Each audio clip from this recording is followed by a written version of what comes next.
Bemor 20 kun oldin yiqilib tushish natijasida shikast olyapti. Bilak suyagini tipik joyidan sinib silishgan, bir necha bora konservativ harakat qilingan, repressiyalar qilingan, suyak siniqlar joyi kelmagan. Shuning uchun bugun mana biz bemorni umumiy oziqlantirish ostida yopiq usulda repressiya qildik hamda spitsalar orqasida stabil assistentez qo'ydik. Bemor ma'lum invaziv usulda qilindi, kesilgan yo'q. Eng muhimi bemorda talabi bajarildi. Rahmat, polis dard ko'rmasin. Mana o'rtoqlar inarodniy tela mana EMOB nazoratida olinmoqda. Bu tuxumdan yinani istaganda qiyin ish.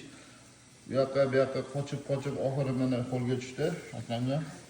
Ana xudo xolasa birinchisi olindi. İnşallah ikkincisi olamiz bo'g'imni ichida. Bu yoqqa suzdi, bu yoqqa suzdi.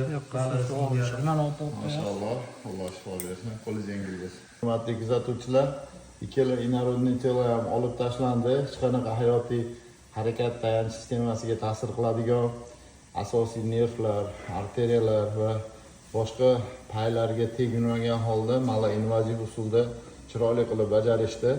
Kimga travmatolog xizmati kerak bo'lsa, Andijondagi Najot klinikasiga kelishinglar mumkin. O'ta kuchli mutaxassislar ishlamoqda.